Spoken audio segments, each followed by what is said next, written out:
আমাদের কম্পিউটার মাঝে মধ্যে একদম স্লো হয়ে যায়, তার কারণ হলো অনেক সময় এই কম্পিউটারে অতিরিক্ত ফাইল জমে থাকে, সেগুলো আমরা ডিলিট করতে ভুলে যাই। তো আজকে আমাদের এই স্টার্ট বাটনে গিয়ে রানে কিছু অতিরিক্ত ফাইল আছে, যেমন রিসেন্ট। আপনি যা ব্যবহার করছেন তার রিসেন্টে গিয়ে দেখতে পারবেন। রিসেন্ট লিখবেন, যদি আপনার কম্পিউটারে রিসেন্ট কথাটি এখানে লেখা নাও থাকতে পারে, কারণ আমি এখানে লিখেছিলাম আগে।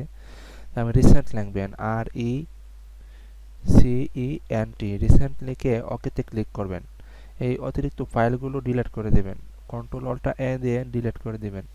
তারপর আরেকটা ফাইল আছে, তারপর রানে গিয়ে আবার এই টেম্প, টেম্প লিখে ওকেতে ক্লিক করবেন। আরও কিছু অতিরিক্ত ফাইল শো করবে, এগুলো ডিলিট করে দিবেন, স্কিপ দিয়ে ডিলিট করে দিবেন। তারপর আরও কিছু ফাইল আছে, এই পার্সেন্ট, এই পার্সেন্ট, TEMP, টেম্প পার্সেন্ট, ওকে তে ক্লিক করবেন। কন্ট্রোল অল্টা এ দিয়ে সবগুলো সিলেক্ট করে ডিলিট করে দিবেন।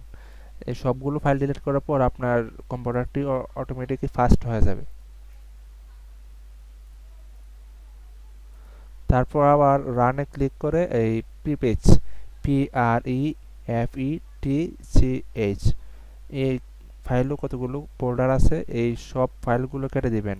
কন্ট্রোল অল্টা এ দিয়ে সবগুলো ফাইল ডিলিট করে দিবেন। এই রিসেন্ট, টেম্প এবং প্রিপেজ, এই ফাইলগুলো আবার আপনার কম্পিউটার থেকে কিন্তু মুছে যায়নি, এগুলো রিসাইকেল বিনে আছে। তো রিসাইকেল বিন থেকে একেবারে মুছে দিতে হবে। দেখেন এতগুলো অতিরিক্ত ফাইল, এই ফাইলগুলো মুছে দিলে কম্পিউটারটা স্পিড হয়ে যাবে। ওকেতে ক্লিক করলাম, স্পিড হয়ে গেল।